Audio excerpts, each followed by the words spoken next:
चलिए, सुप्रजा माता जी, आज की क्लास को शुरू कीजिएगा। जी।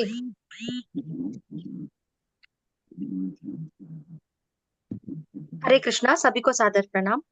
अब हम पढ़ेंगे श्रीमद् भगवत गीता, अध्याय 2, श्लोक संख्या 5। गुरून् हत्वा हि महानुभावान् श्रेयो भोक्तुं भैक्ष्यमपीह लोके हत्वार्थकामांस्तु गुरूनिहैव भुञ्जीय भोगान् रुधिरप्रदिग्धान्। गुरून् हत्वा हि महानुभावान् गुरु गुरून् हत्वा हत्वा हि महानुभावान् श्रेयो भोक्तुं भैक्ष्यमपीह लोके श्रेयो श्रेयो भक्तं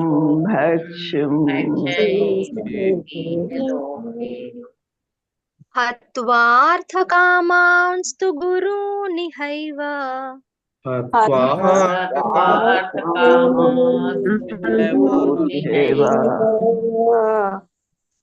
भुञ्जीय भोगान् रुधिरप्रदिग्धान्।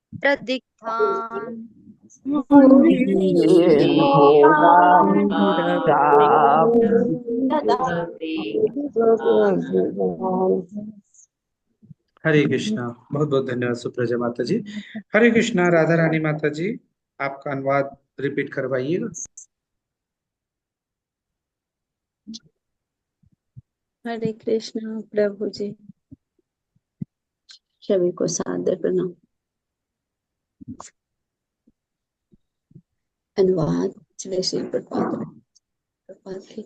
ऐसे महापुरुषों को ऐसे महापुरुषों को जो मेरे गुरु हैं जो मेरे गुरु हैं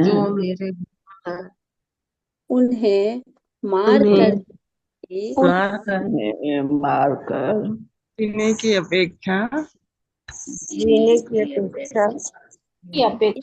संसार में जीने की अपेक्षा इस संसार में भीख मांगकर खाना अच्छा है। भीख मांगकर खाना अच्छा है। भले ही वे सांसारिक लाभ के सांसारिक लाभ के इच्छुक हो, किंतु हैं तो गुरुजन ही।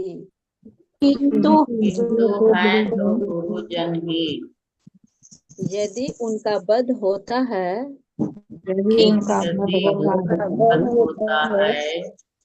तो हमारे द्वारा भोग प्रत्येक वस्तु उनके रक्त से सनी होगी।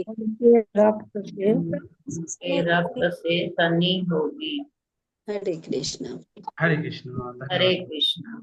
हरे कृष्णा। तात्पर्य रंजना माता जी। जी प्रभु जी, सभी उपस्थित लोगों को यथा योग्य तात्पर्य।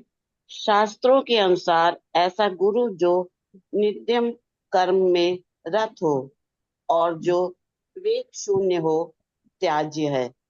दुर्योधन से आर्थिक सहायता लेने के कारण भीष्म तथा द्रोण उसका पक्ष लेने के लिए बाध्य थे। यद्यपि केवल आर्थिक लाभ से ऐसा करना उनके लिए उचित न था। ऐसी दशा में वे आचार्यों का सम्मान खो बैठे थे। किंतु अर्जुन सोचता है कि इतने पर भी वे उसके गुरुजन हैं, अतः उनका वध करके भौतिक लाभों का भोग करने का अर्थ होगा रक्त से सने अवशेषों का भोग। आगे प्रभु। हरे हरे बोल माता जी, है ना। तात्पर्य में इतना ही है। हरे कृष्णा। तो हम लोग अभी देख रहे हैं आज अर्जुन युद्ध न करने का पहले अध्याय में कारण बताता है, और फिर वही कैरी करते हुए अभी चले आ रहे हैं कि यहाँ पे बता रहे हैं कि ऐसे महापुरुष जो मेरे गुरु हैं, उन्हें मार कर जीने की अपेक्षा इस संसार से भीख मांग कर खाना अच्छा है। मतलब मैं भीख मांग लूंगा लेकिन युद्ध नहीं करूंगा। हालांकि भीख मांगना बड़ा अपयस का काम है, लेकिन फिर भी मैं वो स्वीकार कर लूंगा। और न केवल अपयस का है, बल्कि मेरे गुण के विरोध का कार्य है, विरुद्ध कार्य है। मतलब क्षत्रिय धर्म का गुण नहीं है। और जब मैं भीख मांगूंगा तो बहुत सारी समस्याएं आएंगी, लेकिन फिर भी मैं ऐसे निंदनीय कार्य को, अपमानजनित कार्य को भी करने को तैयार हूं, लेकिन मैं युद्ध नहीं करूंगा। तो मतलब समझिए, युद्ध के बहुत सारे कारण बताए। अब वो जिद में अड़ गया कि भाई आप कुछ भी बोलोगे, आप सब चीज समझाओगे, तो भी मैं नहीं मान सकता, क्योंकि अब इससे बड़ा कारण मैं आपको और कह रहा हूं कि गुरु हत्या, ब्रह्म हत्या, है ना, ये तो बड़ा, बहुत, मतलब बहुत ही निम्न लेवल का कार्य हो जाएगा। तो यहाँ पे अर्जुन इन्हीं सारी बातों को भगवान के सामने रख रहे हैं और कह रहे हैं कि भगवान, ऐसा ठीक नहीं है। और वो ऐसे में क्यों, भीख मांग कर मैं काम चला लूं? भले ही वे सांसारिक लाभ की इच्छुक, मतलब वो युद्ध करना चाह रहे हैं, तो किस चीज के लिए युद्ध करना चाह रहे हैं? वो युद्ध क्यों करना चाह रहे थे?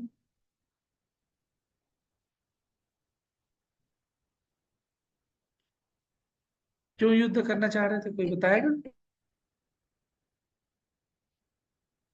अपना अपनाने के लिए, अपना राजपाट के लिए। अपने राज्य को पाने के लिए, है ना, मतलब अपने राज्य को न देने के लिए युद्ध कर रहे थे। तो ये राज्य तो उन्हीं के पास था। वो नहीं चाहते थे भी किसी भी कीमत पे ये जो राज्य उनके पास है, वो उसका 1 इंच भी पांडव के पास जाए। मतलब उसके लिए, और ये क्या था, भौतिक सुख। ये क्या है, भौतिक सुख है, राज्य का सुख भोगेंगे बोल रहे हैं वो। राजा बनेंगे, जो हम चाहेंगे, जैसा हम चाहेंगे, जो करना होगा वो हम करेंगे। फिर हमारे लिए, फिर बाकी किसी का कोई मतलब नहीं रहेगा। तो इस तरीके से ये यहाँ पे बता रहे हैं कि सांसारिक लाभ के इच्छुक हो, वो तो सांसारिक लाभ चाहते हैं। ये क्यों चाहिए, राज्यपाट क्यों चाहिए? क्योंकि भोगना चाहते हैं। तो यदि वो इसके लिए इच्छुक है तो भी कोई बात नहीं। क्यों? क्योंकि वो तो गुरुजन है। क्योंकि पिछले श्लोक में बता चुके हैं, अर्जुन ने ये कहा कि हमारे गुरु से तो वाक युद्ध भी नहीं करना चाहिए, उनसे बोल के भी बुरा बर्ताव नहीं करना चाहिए। फिर तो शस्त्र उठाना तो बहुत दूर की बात है। यहाँ पे इसको एक कदम और आगे बढ़, ऐसी नौबत आएगी तो मैं भीख मांगना पसंद कर लूंगा, लेकिन मैं युद्ध नहीं करूंगा। तो ये यहाँ पे इस प्रकार से ये आ रहा है। अच्छा, यहाँ पे अर्जुन को ये भी पता है कि मैं ये जो युद्ध, ये जो भीख मांगूंगा, उससे बहुत मुश्किल का काम हो, लेकिन फिर भी मैं इसको स्वीकार कर रहा हूं कि मैं अपने गुरु हत्या का जो कार्य है, निंदनीय कार्य है, उसका उसको अपने ऊपर नहीं लेके चल पाऊंगा।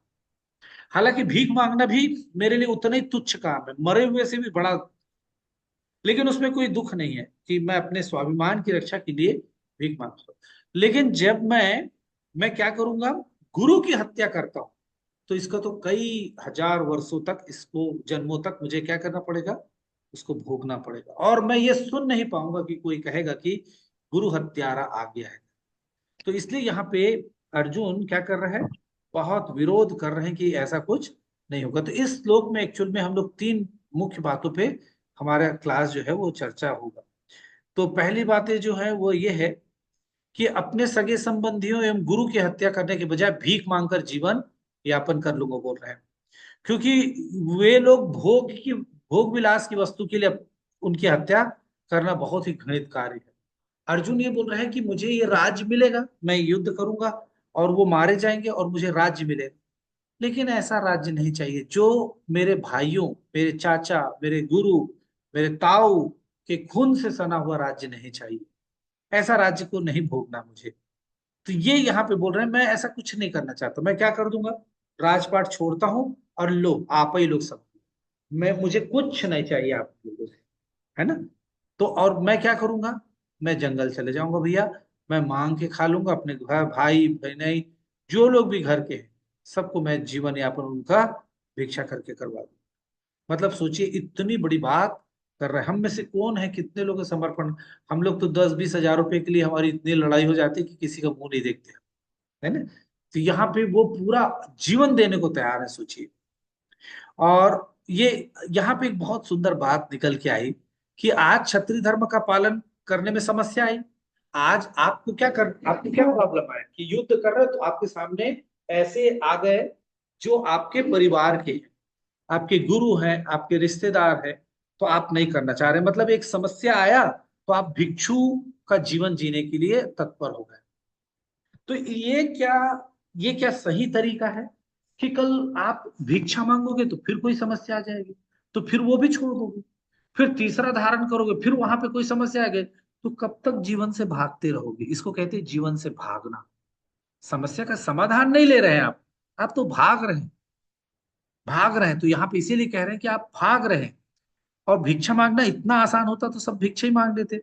आप क्षत्रिय हैं, आप समय नहीं दे पाएंगे, लोग आपको इंतजार करवाएंगे, भिक्षा देने के लिए लोग इंतजार करते हैं, है ना।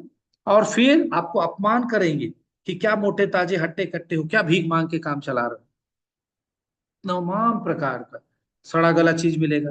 तो आपको ऐसा अपमानित होना पड़ेगा।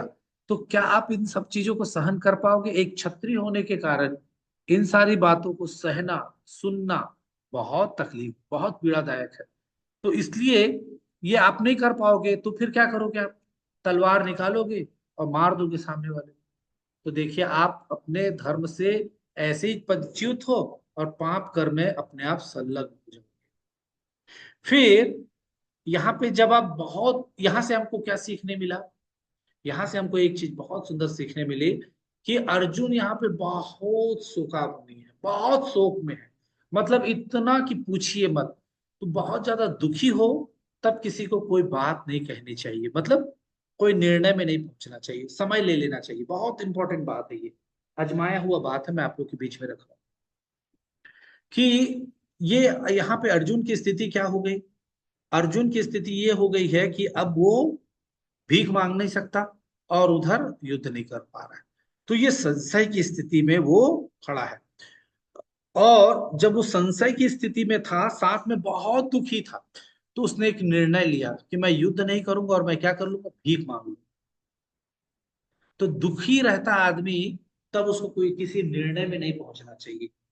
कभी भी जब हम लोगों के पास बहुत दुख हो, हम बहुत आहत हुए हों किसी चीज को लेके, तब हमको कोई निर्णय नहीं लेना चाहिए। 6 महीने, 6 दिन, 6 घंटे का टाइम ले लीजिए, 12-24, जितना दर्द है वो कम से कम निकल जाए, तब निर्णय लीजिए, तब सही निर्णय होता है। हम भावुकतावश जब कोई निर्णय लेते हैं तो हमारे दुख का कारण होता है, बहुत दुख का कारण। जैसे भीष्म पितामह ने बोला, क्या बोले वो, कि मैं आजीवन विवाह नहीं करूंगा, यानी ब्रह्मचर्य का व्रत का पालन करूंगा। केवल एक बात कि अपने पिता को प्रसन्न करने के लिए उन्होंने ये व्रत ले लिया, लेकिन उसके कारण कितने कष्ट हुए। अंबा अंबिका अंबा लिखा वाला कष्ट हुआ, सारा सारा कुल नाश हो गया। तो भावुकता बस बहुत ज्यादा। आपको यही कथा आपको मिलेगी कब, कैकेयी माता, कैकेयी को किसने वर दे दिया था,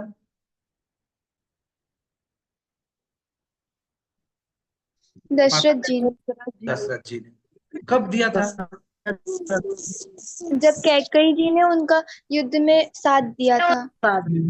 युद्ध साथ दिया और उनकी रक्षा की। उनका तो रक्षा इतना, करी, उनका पहिया बाहर निकला हाँ, गाड़ी। इतना उत्सुक हो गए, इतना उत्सुक हो गए, इतना ज्यादा कि बोले तुम मेरे प्राण की रक्षा की, तुम जो मांगो, बोले ये प्राण ही तुम्हारे लिए।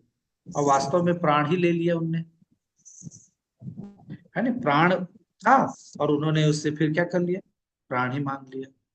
तो इस तरीके से जब कभी भी बहुत शोकाकुल हो या बहुत ज्यादा उत्साह में हो, तो दोनों समय किसी निर्णय को नहीं लेना चाहिए। ना सामान्य परिस्थिति में जब हम निर्णय लेते तो वो सही होता। बहुत भावुकता बस होते, हाँ मैं ये कर दूंगा, मैं वो कर दूंगा, जैसे अर्जुन ने किया था। और बोले युद्ध करना है, शंखनाद कर लिया, बोले हाँ कौन है, मैं कोई नहीं बचेगा मेरे से, ये है वो है, जाके। और जब वस्तु स्थिति हुई तो क्या हुआ, मोह में आया, शोकाकुल हुआ और आज युद्ध ना करने की बात कर रहे हैं। वही 15-20 मिनट पहले युद्ध के लिए आतुर था और भावुकता बस उसने सारी बातें भी कह दी। लेकिन अब देखिए क्या स्थिति। तो इस प्रकार से जब कभी भी कोई क्या हो, बहुत ज्यादा ग्लानि में हो, शोक में हो, या बहुत ज्यादा हंसी खुशी का माहौल हो, दोनों समय जब बहुत आदमी प्रसन्न रहता है, हाँ हाँ ठीक कोई बात नहीं, चल मैं 10,000 रुपए दिया, बाद में देना होता तो फिर कितनी मुश्किल होती है ना। उस समय निर्णय लेने में कोई दिक्कत नहीं, हाँ हाँ 10, अरे मैं 20,000 दे दूं, चल ठीक है। और जब वास्तु स्थिति आती है तब हमारे को 10 रुपए भी निकालने में कठिनाई होती है। तो इस तरीके से ये हमारे लिए एक बहुत सुंदर एक सीख है। यहाँ पे हमको सीखना है कि ऐसा नहीं करना चाहिए। और दीति को भी कश्यप ऋषि ने दिया था, आप लोग को याद है क्या?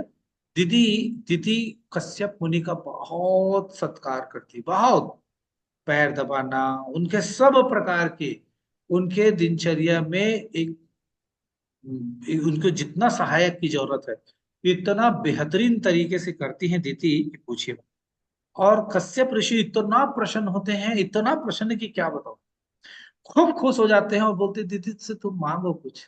दीदी बहुत चालाक, बोलती नहीं कुछ नहीं चाहिए। अरे बोले तुम मांगो, मैं तुमसे बहुत प्रसन्न, बहुत ज्यादा प्रसन्न हूं, तुमने मेरी इतनी सेवा की है तो मुझे कुछ तो देना ही चाहिए। फिर दीदी अपने रूप में आती है, फिर दीदी कहती कि मुझे क्या कर दीजिए, मुझे एक ऐसा पुत्र दीजिए जो इंद्र को परास्त कर सके, इंद्र की हत्या कर सके। और इंद्र किसका पुत्र, इंद्र किसके पुत्र? अदिति। कश्यप ऋषि के पुत्र हैं, है ना। अदिति से कश्यप ऋषि के पुत्र हैं। अभी हम जो समझना चाह रहे हैं उसमें अदिति और कश्यप से हुए थे। लेकिन दिति इसलिए इंद्र को मारना चाहती हैं क्योंकि सैकड़ों बार इसने प्रयास किया, लेकिन हर बार क्या करते थे, उनको किसी न किसी प्रकार से उनको पदच्युत कर दिया करते थे, या तो उनको मार दिए या फिर उनको पदच्युत कर देते थे। तो इस तरीके से इतनी भयंकर समस्या में उलझ गए। अब दीदी बोलने लगी कि नहीं, अब आपने बोल रहा है तो बोले ठीक है, आप ऐसा चाहते तो मैं ये चाहता। कश्यप ऋषि पूरा हिल गए, बोले वो सोच भी नहीं सकते थे कि जिससे मैं प्रसन्न होके अपने उदार भाव से गिफ्ट देना चाह रहा हूं और उसके अंदर में क्या भरा हुआ है। ऐसा हमेशा होता है ना हम लोगों के साथ भी, किसी का हम भला करना चाहते, बाद में पता चलता हो तो कितना कपट रखा हुआ है। लेकिन यहाँ पे यही सीख मिलता है कि हमको भी क्या करना चाहिए, भगवान की सेवा में लगे रहना चाहिए। तो इस प्रकार से कश्यप ऋषि जब दीति जो है वो ये सब चर्चा करते हैं तो कश्यप ऋषि फिर सोचते हैं, क्योंकि स्त्री के बात को मानना जैसे क्षत्रिय का धर्म है, युद्ध में ललकारे कोई भी उनको उसके लिए तो उसको करना पड़ता, वैसे ही पतियों को भी अपने पत्नी का कहना मानना चाहिए, मानना चाहिए। यदि वो कुछ बोल रहे हैं तो उसका कहना मानना चाहिए। तो यहाँ पे, लेकिन यहाँ पे अब अपने एक बच्चे को, संतान को जन्म देके अपने दूसरे बच्चे को मारेंगे तो ये दूसरे के प्रति अपराध होगा। जड़ जगत में ऐसे ही होता है, जब हम एक के लिए कुछ अच्छा करते हैं ना तो दूसरे के लिए अपने आप बुरा हो जाता है। हमको बुरा करने की जरूरत नहीं पड़ती, किसी एक के लिए आपने अच्छा किया तो दूसरे के लिए अपने आप बुरा हो गया। मैं एक छोटा उदाहरण दे रहा हूं कि आपने बोला कि इसमें जिसको 90 नंबर मिला है उसके ऊपर वालों को 10-10 हजार मिलेगा, तो जिसको 89.5 मिला है वो अपने आप दुखी हो गया कि मेरे को 0.5 के लिए आपने नहीं दिया। यदि वो 89 को करते तो 88 वाला भी तो था। फिर तो मतलब ये है कि आप कोई भी एक निर्णय लीजिए, उससे पूरे सब लोग संतुष्ट नहीं हो सकते, कोई एक संतुष्ट होगा तो दूसरा उससे जरूर प्रभावित होता है। तो ये यहाँ पे एक बात निकल के आई, तो हम लोगों को समझना होगा इसको। तो दिति को कश्यप ऋषि ने जो, फिर कश्यप ऋषि समझ जाते हैं कि अब तो फंस गया मैं इसको वरदान देके। तो फिर कश्यप ऋषि एक बहुत सुंदर उपाय युक्ति खोजते हैं। तो पतियों को भी ऐसी युक्ति खोज लेनी चाहिए, कोई काम ना भी करना हो तो उसकी युक्तिवत तक से उसको हटाना चाहिए। तो फिर वो क्या बोलते हैं कि तुम 1 वर्ष तक का क्या करो, पुष्पन संस्कार करो, 1 वर्ष का तप करो, और जब 1 वर्ष का तप तुम्हारा सिद्ध हो जाएगा तब फिर मैं तुमको कर दूंगा। और उसके नियम इतने कठिन थे पुष्पन संस्कार के कि बिना बाल खुला नहीं रख सकते, ब्रश किए बिना नहीं सो सकते, जमीन में सोना पड़ेगा, बाल खुला नहीं होना, मतलब ऐसे तमाम नियम। और दिति भी इतना जुनून था उसको इसके इंद्र की हत्या के लिए, और वैसे पुत्र को पाने के लिए वो आतुर थी। इसलिए वो नियम की बहुत कड़ाई से पालन की, बहुत ज्यादा, और इतना कठिन था कि कश्यप ऋषि सोच भी नहीं सकते थे कि उसको तिथि पार कर लेगी, और इसीलिए वो नियम भी था। और इस तरीके से जो है बहुत तरीके से कश्यप ऋषि उसको क्या करते हैं, फंसाने का प्रयास करते हैं। लेकिन जब जुनून होता है तो देखिए कितनों भी कठिन परिस्थिति है उससे बाहर आदमी निकल जाता है। तो हम लोगों को यहां से सीखना चाहिए, जैसे दीति ने सारे कष्ट को पाके अपने लक्ष्य को प्राप्त करने का प्रयास किया। हम जब वो एक गलत लक्ष्य को प्राप्त करने के लिए इतना भयंकर सेक्रीफाइस कर सकती है, तो हम लोग भगवान के परम धाम को प्राप्त करने के लिए, भगवान श्री कृष्ण के चरण को प्राप्त करने के लिए, उनकी सेवा को प्राप्त करने के लिए, उनके प्रेम को प्राप्त करने के लिए हम लोग क्यों छोटी तप नहीं कर सकते? क्या हम लोग छोटा तप नहीं कर सकते भगवान को पाने के लिए? प्रश्न है। कर सकते हैं। करना जब चाहिए। कर सकते हैं, प्रभु जी प्रयास करना चाहिए। करना चाहिए। सोचिए, वो तो केवल एक पुत्र पाने के लिए कितना कठोर तपस्या कर रही है, और आप सारी सारी माताएं हैं, देखिए पुत्र संतान उत्पत्ति के लिए आपने कितना कष्ट सहा है। उसका फल आप सबको पता है, उसको उस पर चर्चा नहीं कर सकते हम लोग, लेकिन आप सबको पता है कि कितना 9 महीना कोई आसान काम तो था नहीं वो, है ना, आप सबको पता है। तो उसके बाद भी तो एक सुख पाने के लिए दूसरा कष्ट भोगना पड़ता है। और हम लोग क्या कर चाहते हैं, हमको कष्ट ना भोगना पड़े और केवल हमको क्या मिले, सुख मिलते रहे, ये हमारी भावना होती है। और यही कारण है कि हम अपने लक्ष्य तक नहीं पहुंच पाते, जबकि लक्ष्य हमारा बहुत आसान है। हरे कृष्ण कृष्ण कृष्ण हरे हरे, हरे राम राम राम हरे हरे। बस इस महामंत्र का नित्य निरंतर हमको क्या करते रहना है, जप करते रहना है। और जब हम इस नाम का जप करते हैं तो भगवान स्वयं हमारे प्रसन्नता से फिर हमारे ओर झुक जाते हैं। तो यहाँ पे इस प्रकार से दिति के लिए जो है कश्यप ने एक उपाय बताते हैं, और फिर बाद में इंद्र एक एक गलती करवाते हैं उससे, और फिर उनके मुंह से फिर वो अंदर घुस जाते हैं। फिर उसके गर्भ में जो पल रहे बच्चे उसको 7 भाग में तोड़ काट देते हैं, और एक एक जो बच्चे हैं उसके फिर से 7-7 का वो रोते हैं कि हमको क्यों आप कर रहे हैं, हमने आपका क्या अपराध किया है? मारुत। तो इसलिए फिर उनको मारुत गण, वो लोग 49 मारुत है ना, वो सब बन जाते हैं। तो देख रहे हैं उसके बाद फिर अदिति, देखिए ये ऐसा क्यों करते हैं उसका एक बहुत बड़ा कारण है, एक कोई छोटा मोटा कारण नहीं है। कश्यप ऋषि ने क्या कहा, 1 वर्ष का क्या करिए आप, पुष्पन संस्कार कीजिए, मतलब कठिन नियम का पालन करके साधना कीजिए। और देखिए उस नियम का पालन करने से उसका मन सारे कलमश से दूर हो गया। जब इंद्र ने ऐसा किया तो क्षमा कर दी थी। आप देख रहे हैं। और हम लोग भी, हम लोग क्या साधना नहीं करते, और हम सोचते हैं हमारे इसमें से काम क्रोध लोभ मद मत्सर सब खत्म हो जाए। हमारा ये सब चीज तभी खत्म होगा जब हम हरे कृष्ण कृष्ण कृष्ण हरे हरे, हरे राम राम राम हरे हरे, इस महामंत्र के जप को हम करें, उसको क्या करें, कानों से सुने और अपने मस्तिष्क से उसका स्मरण करें। तो हम नवधा भक्ति के 3 भक्ति को बिना समय गवाए हम क्या कर लेते हैं, बड़े आराम से पूरा कर लेते हैं। और जो इन इन इसको करता है वो निश्चित रूप से हम उसका क्या हो जाता है, समस्त जो कलमश है वो दूर हो जाता है, जैसे कि दीति का हुआ। ऐसा ही कलमश दूर हुआ था जब ध्रुव महाराज क्या पाने के लिए जंगल में जाते हैं, अपने पिता उत्तानपाद, उत्तानपाद के पिता का नाम क्या था, मनु, स्वयंभू मनु, और स्वयंभू मनु के पिता का नाम क्या था, ब्रह्मा जी। तो वो क्या बोले, मेरे पिता मतलब प्रियवत, उत्तानपाद, उत्तानपाद मेरे पिता उत्तानपाद, उनके पिता कौन, मनु, और उनके पिता ब्रह्मा। तो बोले उनसे भी बड़ा मुझे राज्य चाहिए। इस भौतिक लालसा के लिए, लालसा से वो क्या करते हैं, वो क्या करते तप करते हैं। और जब 6 महीना तक लगातार तप करते हैं और इतना कठिन तप करते हैं, फिर उसके बाद भगवान प्रसन्न हो के बोलते हैं, जब प्रसन्न हो जाते हैं उनसे और बोलते हैं कि वर मांगो, तो बोलते हैं मुझे वर नहीं चाहिए। मैं तो बेवकूफ हूं कि जो मैं वर मांग रहा था वो तो कांच के टुकड़े हैं, अरे जिनको आपका दर्शन हो गया, आपकी कृपा दृष्टि जिसके ऊपर पड़ गई, उसको और क्या मांगने की जरूरत है? उसके बाद भी मांग रहा है तो समझिए कि वो बहुत जन्म से भिखारी ही पैदा हुआ है, और वो अगले कई जन्मों तक केवल भीख मांगना ही उसको अच्छा लगता है। तो यहाँ पे इसी चीज को हम लोगों को समझने की आवश्यकता है। तो हम लोग आगे फिर इसको बढ़ते हैं। तो ये इस तरीके से, जैसे अब देखिए यहाँ पे भगवान श्री कृष्ण क्या कर रहे हैं, आपने ध्यान से सुना? यहाँ पे भगवान क्या कर रहे हैं? यहाँ पे पूछ रहे हैं और यहाँ पे वो कुछ जवाब नहीं दे रहे हैं। इससे पहले के प्रश्न में भी, मतलब जो श्लोक में अर्जुन बोलते रहे, भगवान सुनते रहे। अभी कितने श्लोक तक केवल अर्जुन बोल रहे हैं, बाकी लोग बोल रहे हैं, भगवान केवल सुन रहे हैं। क्यों सुन रहे हैं? क्योंकि अच्छा डॉक्टर वही है जो सब चीज को सुनता। अच्छा वकील को वो जो अपने क्लाइंट, अपने कस्टमर के प्रॉब्लम्स को सुनता है।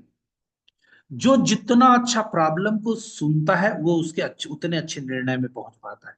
तो भगवान क्या कर रहे हैं, अर्जुन के सभी जितने भी अभी लक्षण हैं, उन लक्षणों का क्या कर रहे हैं, अवलोकन कर रहे हैं। उनको देख रहे हैं, चल तू बता दे, अभी बीच में टोक देते ये सब फालतू की बात मत।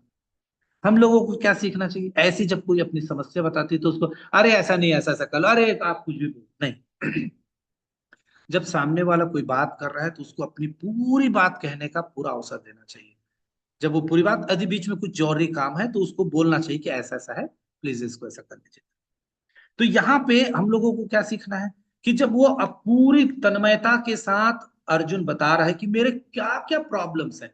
अच्छा अर्जुन, भगवान क्या कर रहे हैं, उसके सारे प्रॉब्लम्स को एक एक करके नोट डाउन करते जा रहे हैं और उसी के हिसाब से आगे का वो श्लोक तय कर रहे हैं कि तुम ये बोल रहे हो तो मैं ये बताऊंगा ये, क्योंकि भगवान से बड़ा चतुर तो कोई है ही नहीं, वाक्पटु कोई है ही नहीं। वो तो सभी प्रकार की समस्याओं का समाधान निकाल लेते हैं। तो इस प्रकार से भगवान यहाँ पे उसको क्या कर रहे हैं, बहुत अच्छे से। जैसे जैसे एक डॉक्टर क्या करता है, अपने मरीज के सब चीजों को बहुत अच्छे से सुनता है। और जब वो मरीज के सारे लक्षण को सुन लेता है तो उसका इलाज करना बहुत आसान होता है। अच्छा ये प्रॉब्लम है, अच्छा गले में भी दर्द है और साथ में तुम्हारा नाक भी बह रहा है। अच्छा, और वो केवल बोले गले में दर्द है, नाक बह रहा नहीं बताए तो दवाई गलत मिल जाएगा। उसने वो बताया कि गला में दर्द है, नाक भी बह रहा, साथ में बुखार भी है, तो डॉक्टर फिर दो चार प्रश्न और पूछ लेते, ये भी लग रहा है क्या, ये भी लग रहा है क्या, क्योंकि हम पूरी बात नहीं बताते। तो जो इस प्रकार से जितना अच्छा हम डॉक्टर को पूरा सिम्टम्स बताते हैं तो फिर डॉक्टर उतनी अच्छा हमारा इलाज करेंगे। तो यहाँ पे हमारे पास भगवान श्री कृष्ण जो है वो अर्जुन के इलाज के लिए बैठे हुए हैं। अब वो बीमारी सब बता रहे हैं कि मेरे को ऐसा लग रहा है, मेरे को ये लग रहा है, मुझे लगता है कि इसको युद्ध नहीं करना चाहिए, मुझे लगता है कि ये कारण से युद्ध नहीं करना चाहिए, मुझे लगता है कि नरकगामी होंगे, मुझे लगता है कि संतान वर्ण संकर स्त्रियों का दुष्चरित होगा और उससे वर्ण संकर पैदा होंगे, कुल धर्म का पालन नहीं होगा, पारिवारिक कल्याण के कार्य नहीं होंगे, सामाजिक जो परियोजना है वो सब ठप पड़ जाएंगी। इससे क्या होगा, अवांछित संतानें उत्पन्न होंगी, तो उससे क्या होगा, उससे पितरों का जो वो है गिर जाएगा, और उससे क्या होगा।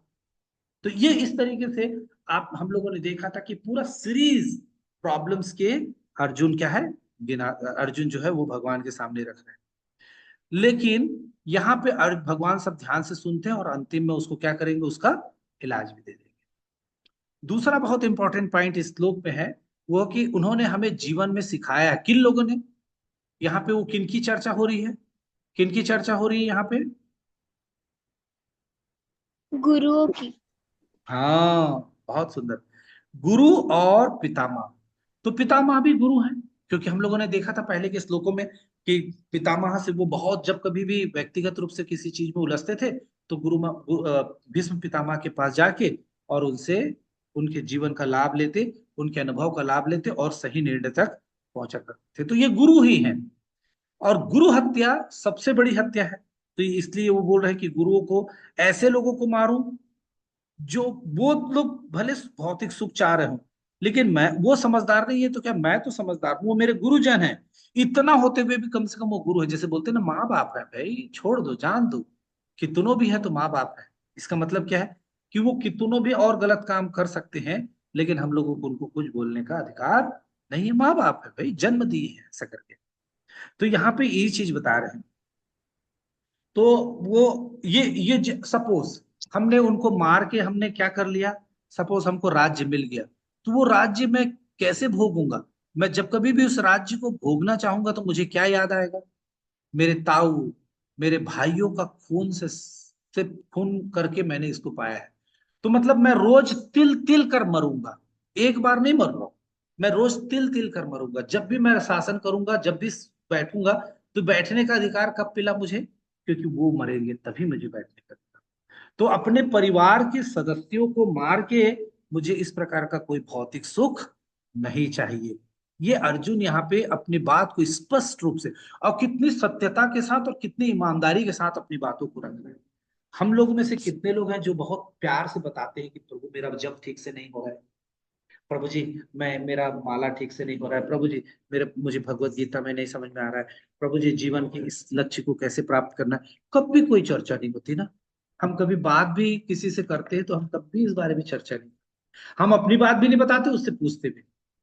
ना रहे बांस न बजे बांसुरी, क्योंकि आप पूछोगे तो सामने वाला सलाह देगा तो फिर करना पड़ेगा वैसा। तो उससे अच्छा अपन पूछते ही नहीं, भैया अपने को कौन फंसने नहीं जज्बा में। तो ये सही तरीका नहीं है, अर्जुन के तरीकों को अपनाना है। अपनी बात को, अपन जो काम नहीं कर पा रहे हैं उसको बता सकते हैं कि भोग नहीं लगा पा रहे हैं प्रभु जी, ऐसा ऐसा हमारा प्रॉब्लम है। तो सामने वाला अपना क्या बता सकता है, कुछ समस्या का समाधान दे सकता है। तो ये इसलिए हम लोग कभी भी चर्चा करते हैं तो ग्राम्य वार्ता नहीं करनी चाहिए। ग्राम्य वार्ता मतलब प्रजल्प की बातें नहीं करनी चाहिए, चारी नुंदा इधर उधर की बात नहीं करनी चाहिए। हमको केवल दो लाइन में सोचना चाहिए, ये जो बात कर रहे हैं इससे मेरे आध्यात्मिक जीवन में कोई फायदा होगा? नहीं होगा तो बिल्कुल चुप हो जाना चाहिए, बिल्कुल चुप, सटाक से मुंह बंद कर लेना चाहिए। इससे मेरे गुरु प्रसन्न होंगे, मेरे भगवान प्रसन्न होंगे, कर लीजिए, और नहीं होंगे तो छोड़ दीजिए, खत्म करेंगे। तो ये बहुत इंपॉर्टेंट हम लोगों को लेसन आज लेके यहाँ से जाना। ठीक है, तो यहाँ पे वो सब मेरे गुरु हैं, तो उन गुरुओं के प्रति तो मुझे कृतज्ञता व्यक्त करनी चाहिए। जैसे प्रभुपाद जी हमारे सबके शिक्षा गुरु हैं, तो हम लोगों को उनके प्रति कृतज्ञता व्यक्त करनी चाहिए, लेकिन उनकी आज्ञा का पालन करना चाहिए। वो जो कहते हैं वो करना चाहिए। लेकिन आप क्या कह रहे हैं भगवान, आप मुझे उनको मारने कह रहे हैं? जिन उन उन वो ऐसा तो कभी करना ही नहीं चाहिए। क्यों? क्योंकि हमको पता है कि यदि वो हमको डांट भी देते हैं तो भी हमको उसका क्या है, प्रतिरोध, प्रतिशोध और प्रतिरोध दोनों नहीं करना चाहिए। उनके प्रति सच्ची सम्मान यही है कि उनके हम आदेशों का पालन अक्षरशः करें। हम उनको अपना कोई काम उनको ना देके उनके काम को हम यदि सरल कर सकते हैं तो यही सच्ची क्या है, हमारी निष्ठा होगी, कृतज्ञता होगी। और तीसरा महत्वपूर्ण जो इस श्लोक में बात निकली, वो आचार्य बता रहे हैं कि किस प्रकार के लोगों, किस प्रकार के गुरु का त्याग कर देना चाहिए। अधर्म का जो साथ दे रहे हैं, देख रहे हैं भगवान कितने चालाक हैं, बहुत सुंदर सारा चीज पहले से सेट करके रखे हुए हैं।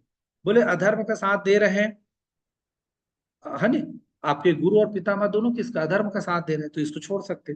भीष्म पिता अपने वचन के कारण क्या हुए थे, बंधे हुए थे, किससे? दुर्योधन से। कैसे, दुर्योधन।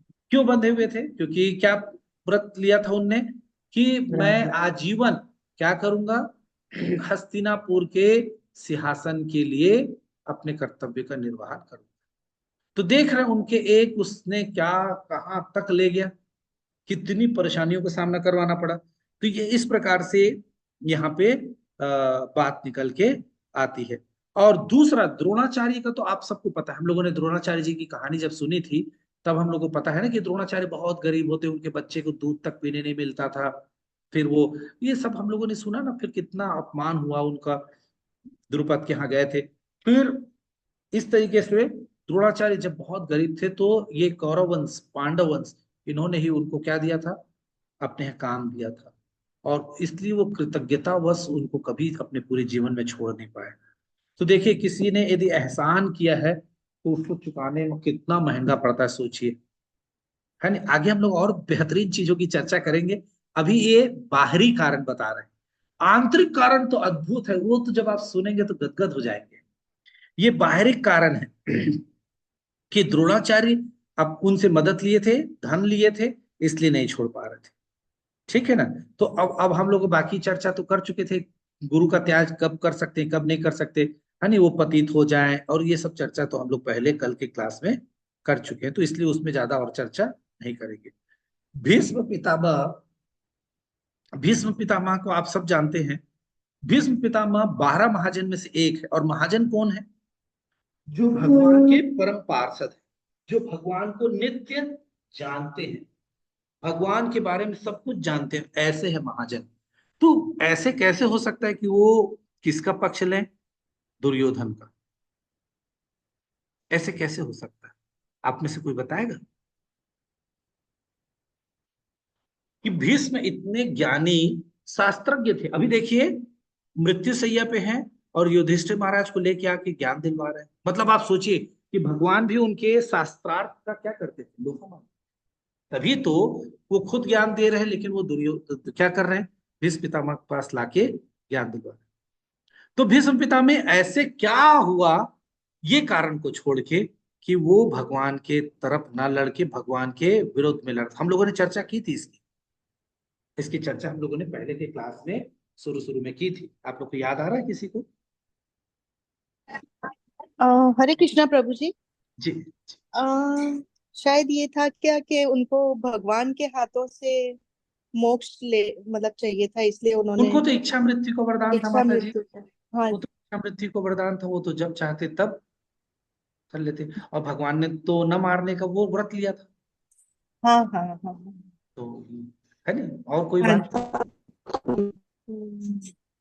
प्रभु जी, नहीं। हरे कृष्णा प्रभु जी। जी माता जी। वो अपने प्रतिज्ञा से बंधे हुए थे। ये बात तो हम लोगों ने कर ली, प्रतिज्ञा हाँ। तो ये तो बात हम लोगों ने कर ली कि बाहरी कारण, आंतरिक कारण। हरे कृष्ण प्रभु जी, दुर्योधन का अन्न खाए थे। ये सब बाहरी कारण माता जी, इस तो अभी चर्चा हम लोगों ने कर ली। ये सारे कारण हैं। हरे कृष्ण प्रभु जी। जी माता जी। प्रभु जी, अश्वत्थामा जी ने उनका साथ दिया था इसके नाम से। ये सब बाहरी कारण। चलिए आज हरे कृष्ण प्रभु जी।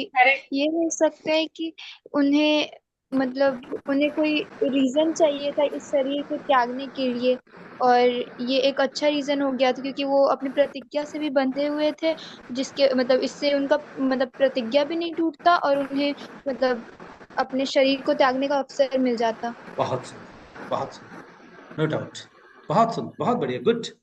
और एक कारण, वो हरे कृष्णा भगवान। प्रभु जी। हाँ जी माता जी, जी सुनिए। प्रभु जी, वो शायद एक और कारण मुझे ऐसा लगता है कि वो अधर्म, अगर कोई अधर्म का साथ देता है तो उनके साथ क्या होता है, ये भी बताना बिल्कुल चाह सही, रहे थे। बिल्कुल बिल्कुल सही बात, अरे बिल्कुल सही बात, बिल्कुल सही।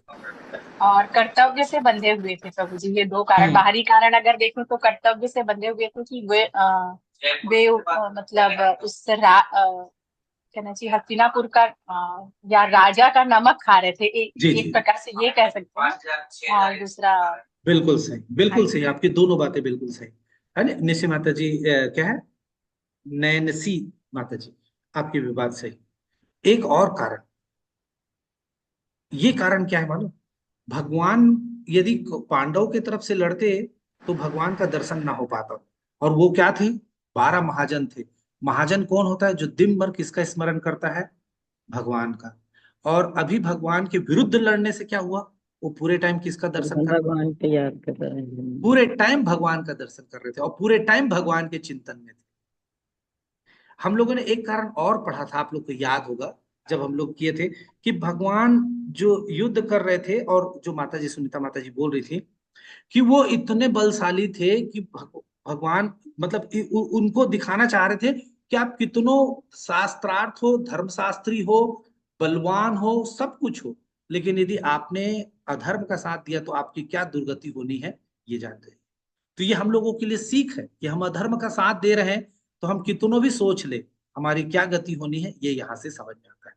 और सबसे बड़ा कारण 10 दिन तक केवल भगवान के सामने लड़ते रहे, भगवान को देखते रहे। बोले यही एकमात्र जगह है जहां मैं पूरे टाइम क्या कर सकता हूँ, ऐसी स्थिति में मैं भगवान का चिंतन या भगवान को साक्षात दर्शन कर सकता हूँ। यदि मैं भगवान के तरफ मतलब पांडवों की तरफ से लड़ूंगा तो भगवान और मैं एक ही तरफ रहेंगे, तो मुझे उधर भेज देंगे, और भगवान उस तरफ रहेंगे, मैं भगवान का दर्शन ही नहीं कर पाऊंगा। देखिए आचार्यगण कितना सुंदर टीका करते हैं ना। ये फायदा है जब हम भक्तियों के साथ या भक्तों के टीका को पढ़ते हैं, है ना। क्लियर है ये सब चीज? जी प्रभु जी। तो यहाँ पे ये सुंदर सुंदर बातें जितनी माता जी लोगों ने कहा कि इस प्रकार से युद्ध 10 दिन तक भगवान के सामने रहते हैं, है ना। और ये सारा चीज जो भी, और ये आप सबको पता है कि जो भीष्म पितामह महा पराक्रमी बस नहीं थे, काम में भी विजय प्राप्त थी, तभी तो आजीवन ब्रह्मचर्य का पालन कर पाए, है ना। तो ऐसे लोगों को भी सिद्ध करना चाह रहे थे कि ऐसे लोगों की भी दुर्गति हो जाती है।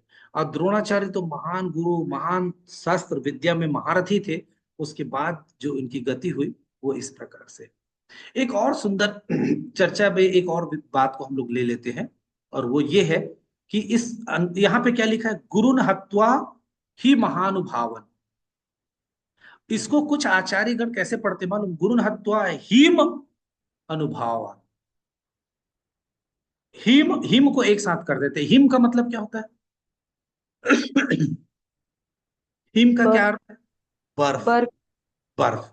तो ये बर्फ क्या करता है? हिम हिम हिम हिम सूर्य का भी नाम। तो ये हिम जो है उसको कौन पिघला देता है? सूर्य देव जब प्रकट होते हैं तो क्या हो जाता है? सूर्य देव जब प्रकट होते हैं तो क्या हो जाता है? बर्फ पिघल जाता है। बर्फ पिघल जाता है।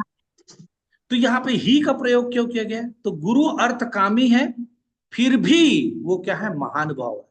और दूसरा ही महानुभावन बोलते हैं, तो इसका मतलब है कि गुरु अर्थकामी हो कोई बात नहीं, लेकिन फिर भी वो महानुभाव तो है जिन्होंने मुझे ज्ञान दिया, शिक्षा दी, है ना, और मुझे आज जो इस योग्य बनाया उनके कारण बना। तो मैं उनकी कृतज्ञता व्यक्त करने के कारण ऐसा नहीं कर सकता। और हिम क्या है? सूर्य, जो हिम बर्फ को पिघला देता है और हरा देता है। जैसे सूर्य जैसा तेजस्वी है, जैसे सूर्य तेजस्वी है और जो सब चीज को शुद्ध कर देता है, जिसमें भी सूर्य की किरणें पड़ती हैं वो कभी अशुद्ध नहीं होती, वो होती ही नहीं। वो जो सामने वाले के सारे अवगुण को क्या कर लेता है? सारी गंदगी को क्या कर लेते हैं? खींच लेते हैं। तो ऐसे ही यदि मेरे गुरु क्या है कि महान, मतलब वो कितने भी हो फिर भी वो क्या है? सूर्य की तरह पवित्र है, शुद्ध है, जो समस्त प्रकार के दोष से मुक्त है। उनके ऊपर, जैसे सूर्य के ऊपर उस गंदगी का कोई प्रभाव नहीं पड़ता।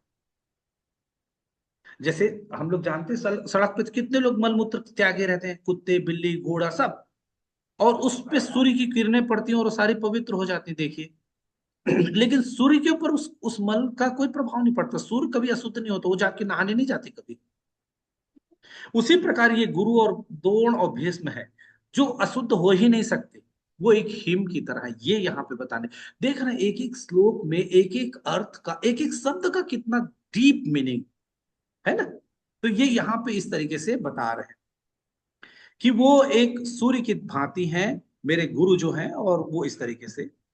तो भीख मांगना एक क्षत्रिय के लिए घृणित कार्य है, अपमान भी सहना पड़ेगा, अपयश भी होगा, है नी? और अपने गुरु और पितामह के वध से जो जो निंदनीय कार्य है वो उससे कम से कम घृणित है। ये सोचिए, एक क्षत्रिय के लिए भीख मांगना एकदम पराकाष्ठा है उसके उसके अपमान का या उसके निंदनीय कार्य का। वो बता रहे हैं ये भीख मांगने को क्यों बोले, इसीलिए बोले कि मैं भीख मांगे, मतलब एकदम निंदनीय, मतलब इससे बड़ा निंदा का कार्य और कुछ है ही नहीं। जड़ जगत में इससे निंदा का बड़ा कोई कार्य और हो ही नहीं सकता, एक क्षत्रिय के लिए भीख मांगना। लेकिन मैं उसको भी लेने को स्वीकार करने को तैयार हूं, लेकिन मैं अपने जो गुरु हैं उनका वध नहीं करना चाहता, क्योंकि उनके वध से जो, ये तो केवल एक जन्म में मुझे क्या होना पड़ेगा, सुनना पड़ेगा कि मैंने क्या किया, भीख मांग रहा हूं, भीख मांग रहा हूं, केवल सहनशील बन जाऊंगा और इस जीवन से मुक्त हो जाऊंगा, खत्म। लेकिन यदि मैंने गुरु हत्या की तो मैं तो कई जन्मों तक मुझे क्या करना पड़ेगा, इसको भोगना पड़ेगा। देख रहे हैं अर्जुन के शास्त्र विद्या का आप आकलन कीजिए। अर्जुन के बारे में हमको सीखने इन्हीं चीजों से मिल रहा है कि वो अर्जुन कितने अंदर तक सारे चीजों को सोच रहा था। नहीं तो हम लोग के गुरु प्रत भ्रष्ट हो जाए तो त्याग देना चाहिए। और दूसरा, ब्राह्मण को कभी द्रोणाचार्य सैलरी लिए थे, तनख्वाह लिए थे, इसलिए क्या हुआ, धर्म हो चाहे अधर्म वो बंध गए थे। ऐसे ही ये सैलरी से यहाँ पे हमारा क्या मतलब है, सैलरी से हम लोगों को मतलब, हमारा मतलब लिखने का मतलब ये है कि हम लोगों को किसी से क्या नहीं लेना चाहिए, उपकार नहीं लेना चाहिए, किसी की कृतज्ञता नहीं लेनी चाहिए, किसी का क्या एहसान, एहसान सही शब्द है, एहसान नहीं लेना चाहिए। जब हम एहसान ले लेते हैं ना, तो कई बार जाने अनजाने हमको उसके लिए इतने पाप कर्म करने पड़ते हैं कि पूछे मत, जैसे कर्ण को करना पड़ा। तो यहाँ पे ब्राह्मण भी क्या कर लिए, सैलरी ले लिए, तो बोले आप तो बंधे हुए भाई, मैं जो बोल रहा हूँ वो करो। ऐसी स्थिति द्रोणाचार्य की। तो इन ये दो सीख के साथ आज की क्लास को हम लोग यहीं पे विराम देते हैं। हालांकि आज मैंने सोचा था कि इसके बाद वाले श्लोक को भी ले लें, लेकिन आज बहुत लंबा खींच दिया मैंने इस श्लोक को, तो आज यहीं पे इसको विराम देते हैं, है ना। श्रीमद् भगवद गीता ग्रंथराज की जय, शिलाय प्रभुपाद की जय, शिल गुरुदेव की जय, अनंत कोटि वैष्णविंद की जय, निताय गौर सीताराम।